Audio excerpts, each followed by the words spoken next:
I have finally started to come to terms with the idea that I suffer from some type of imposter syndrome, which it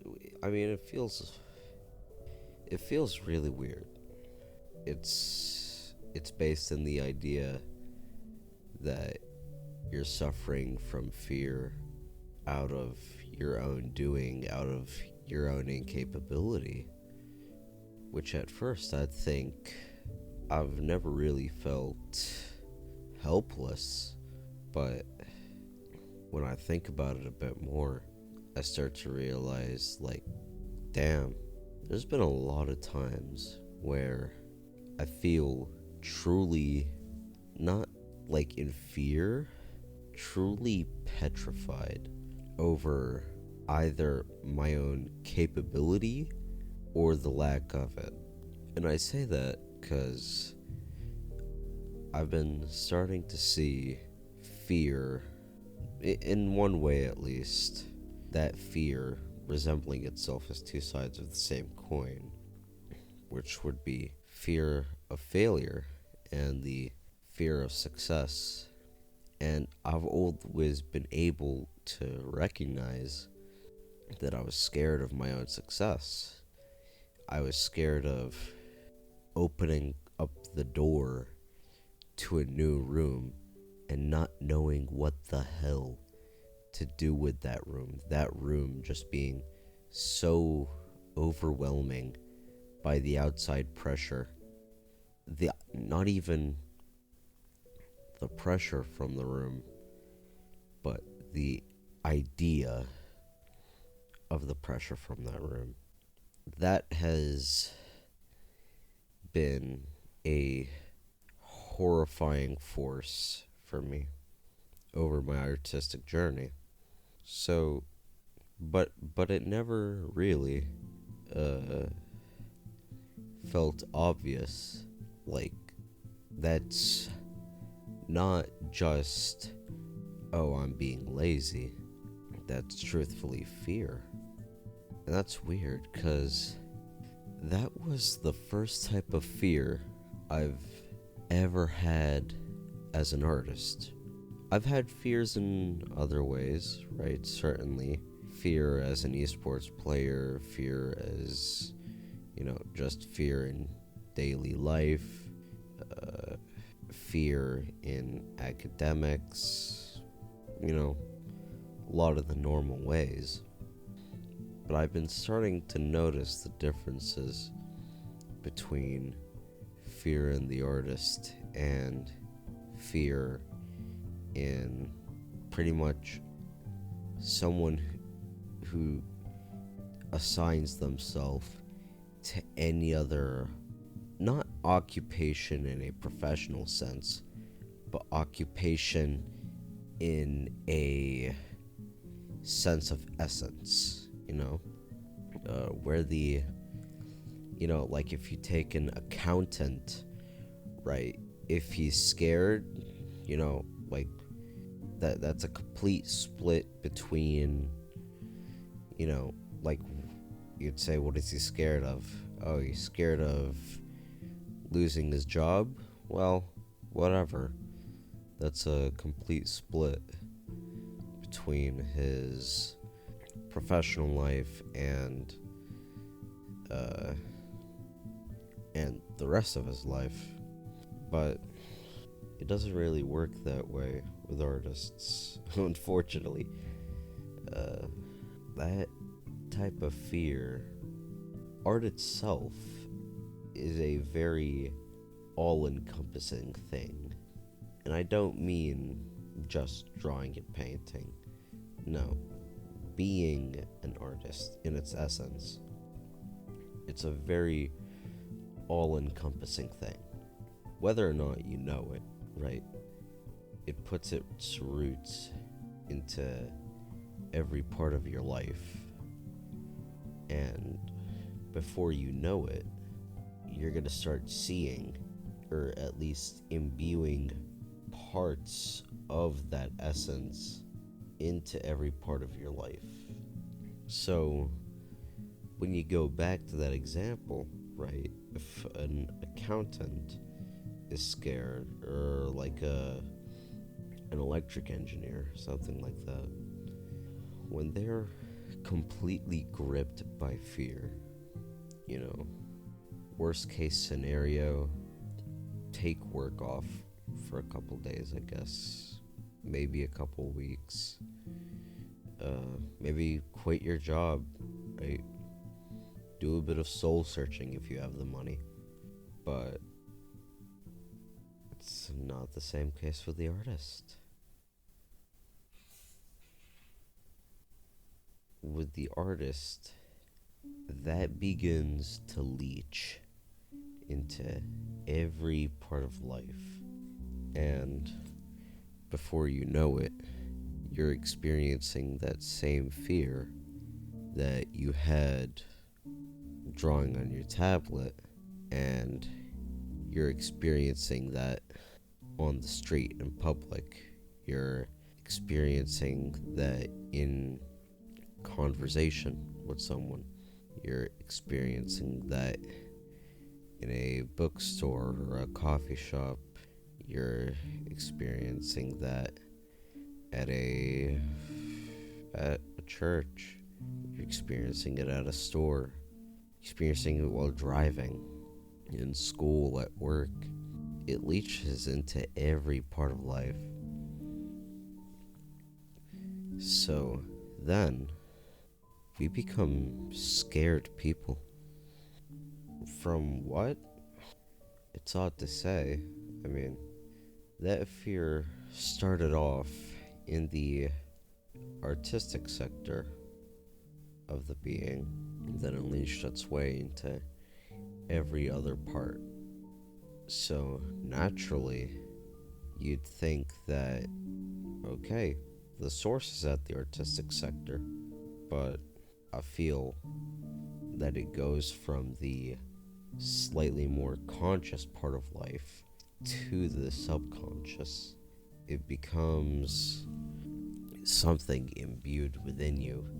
It's like a new programming, in a way, when all of a sudden there's this new rule your brain is following in everyday life, and you cannot even see it, you cannot even interact with it. It becomes imbued, it becomes something deeper, and eventually it feels like you're throwing fists into fog, trying to find what the hell that thing is.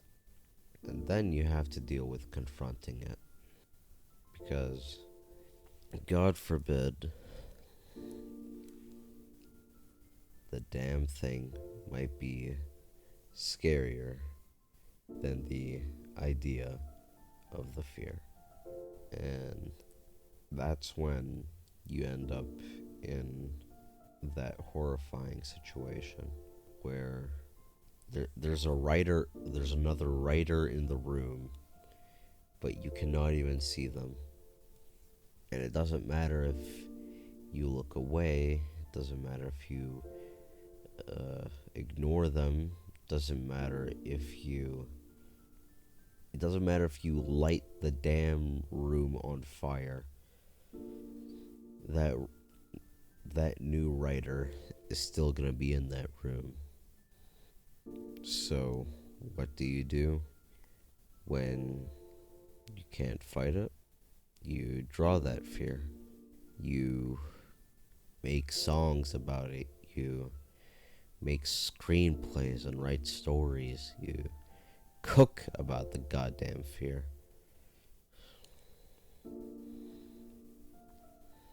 And it doesn't go away. That's asking for too much. It doesn't go away, but it stays a new writer in the room. Anyhow, it starts to spill out its essence onto the artistry. And for better or for worse, there's something new.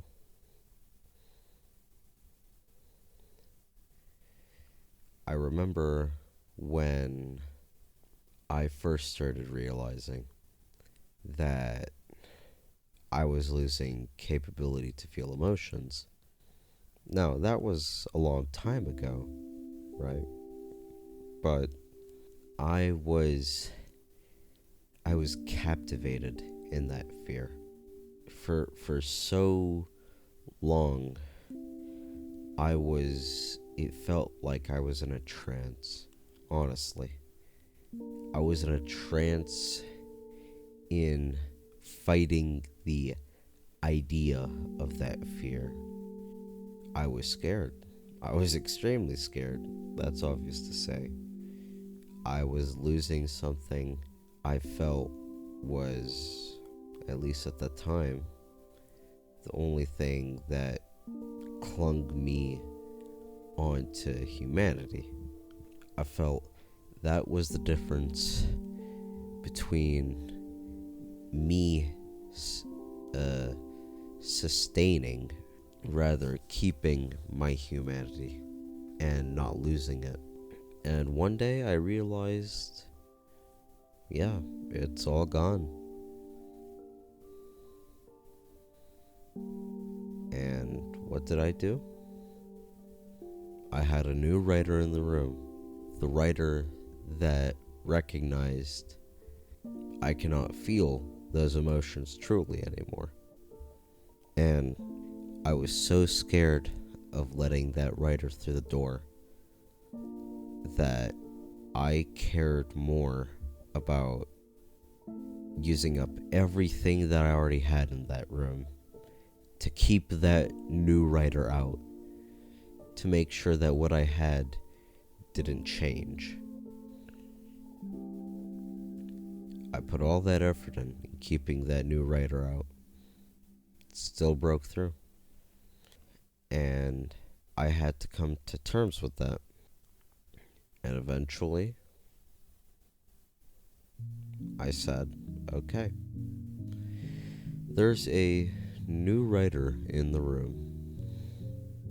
What the hell do I do now? I didn't want to let it write.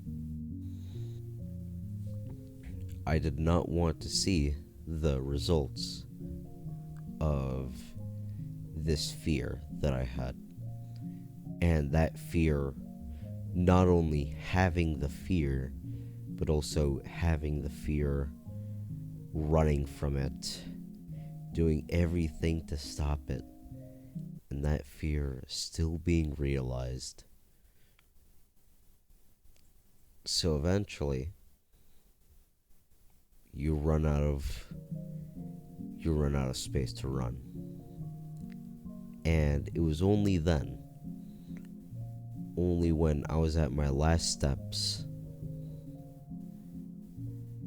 that I said, okay, new writer in the room, I'll let him write.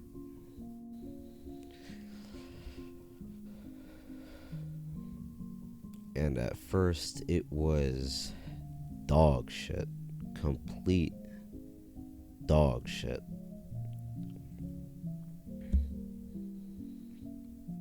It was sloppy and chaotic and unguided and every other way you can think of that it was not working out. But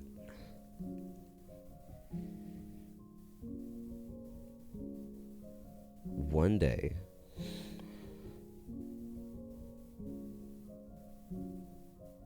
I took a look at it. I saw it. I saw the results of that fear truly for the first time. I stripped myself away of the person who attempted to run from that fear, to do everything to prevent that fear from getting into the writer's room, to prevent that fear from going in and out as it pleased. I wanted complete control. But one day, I stripped myself of that person just to see, just to see, maybe what can this guy do? And that was the day that my art had completely changed direction. Mast, sails, rudder. Completely new direction. Because what I saw when I let that writer hit the paper, it was stunning, honestly. How could not the manifestation, but the causation of so much fear that I have been running from create the thing that I was fearful of losing? Now, it didn't give me back my emotions. No. That's too much now. But what it did do is that after all of that fear, after all of the running, after all of the denial, and all of the compromise, and still being rushed down completely by that fear, and then that fear almost stealing from me one of the things I considered dearest, I saw what it had stolen from me in a completely new way. I saw what I never could have before. Now, if you've watched Kill la Kill, right?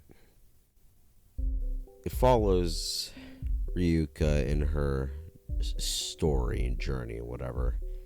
But that's not that was not the most important character in that entire story to me. There is one of two characters who stood out to me.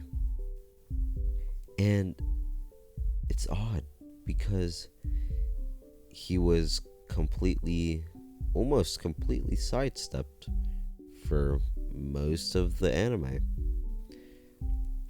And that is Uzu. I think that's how his name is pronounced. Now, Uzu is supposed to be one of the quote-unquote bosses, right? To not give any spoilers. Also, granted, I've not watched it in quite a while. But his entire journey revolves around his sight. That he can pinpoint any single detail before it's ever even executed. Right? It's a fighting anime, you know. He has such an immaculate vision, but that became his crutch. Now, his fear wasn't, losing his vision, right? His fear was not being the best he could be, which is pretty different in this scenario. But I find it so captivating that to achieve that, he strips himself. He does this himself by his own decision. He gets his eyes sewn shut. And what happens is that now that he has been completely stripped of one of the core tenets of his being, he has become greater for it. He can now see clearer than he ever could. But then, it pulls a slip on you. He gets them unsewn, and he sees everything in a new, sobering way. That's kind of how I feel, in a way. It's definitely not something as drastic as getting my eyes sewn shut. But where Uzu's story was about moving on past the crutch, I feel like what I'm trying to talk about is about not acceptance but acknowledgement. Back to the accountant analogy, right? The accountant might run away for a couple days, weeks maybe. Might quit. He might take a vacation, he might quit. He could run in other ways, right? Of course, there's too many ways. Technology, drugs, money, in any sort of way you can use it. Someone like an accountant, or you get what I mean, can at least attempt to run, because their profession or their profession is not their occupational essence. Whereas an artist, doesn't matter. You run, you hide, doesn't matter how fast. That fear is always going to stay with you. And that's kind of the scariest goddamn part about that. That it feels like every step you take, that entity, that ball of horrifying matter is taking 1.5 steps for every step you take. So what can you do? You draw. That's what you do. You look that thing in the eye and you acknowledge it. But you don't blink. Not for a second. Not for a goddamn second. You don't blink.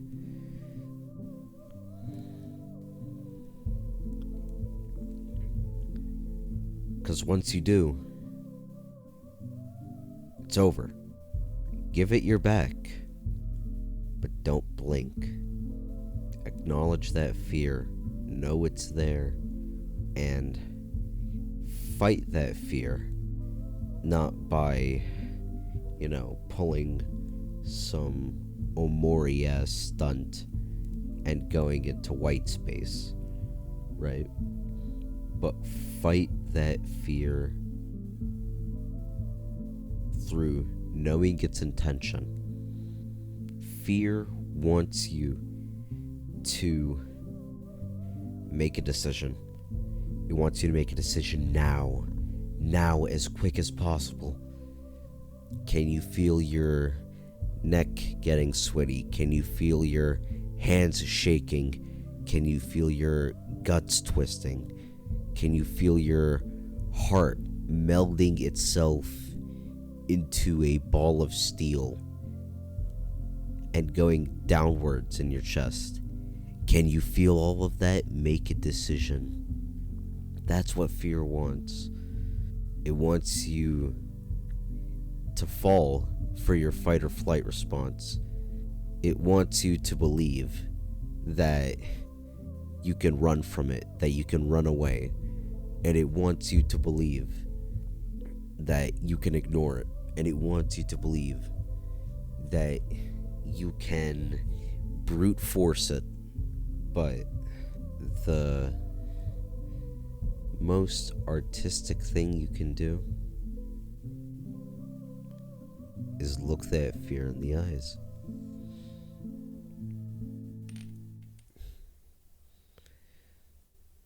And when it knows you're there, once you understand, it knows that you know it's there, that's when you give it your back.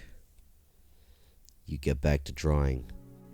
You get back to script writing. You get back to cooking. You get back to story outlining. You get back to all the beautiful things you're creating. And you know what? Maybe you'll even put a little bit of that fear that you have. Maybe you'll imbue a little bit of it into whatever you create. That's what the artist does in the face of fear. Where 99% of people are focused on the decision they must make, artists are focused on the essence. They are focused on the here and now, not in the way that, oh, I don't want to be scared, right? They are focused on the here and the now, not in the way that most people are, where it's constantly about me right now, comfort, all the things that exist in modern society. But with the artist, it's about defiance. It's about the natural rebel within the artist.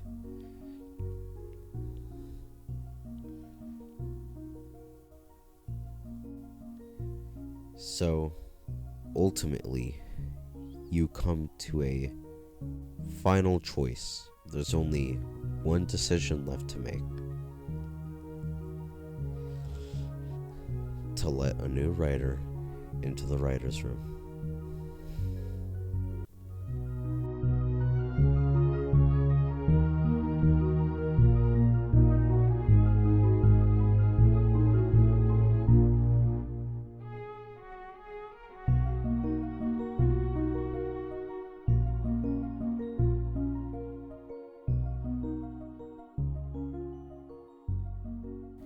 Hey y'all, I'd like to thank y'all for watching to the end of the video, and considering that this is my first real video on the channel, I'd like to introduce myself. My name is Sylvdowner. I am a fandom artist. I draw a lot of Pokemon and warrior stuff, pretty much any type of fandom thing that I'm into right now. What you're currently watching is a speed paint of fan art for a game called Like Aged Through Blood. I heavily recommend trying the game out. Because this is my first video, I would really appreciate it if y'all could leave a like if you enjoyed not only that, but also tell me what y'all are interested in hearing about, and tell me any feedback that you may have for this video. I want to do a lot of things with this channel, but I don't really have a foundation set up, so I'd love to know what y'all have to say. That's about it for now. Thanks for watching, and please watch for what's coming.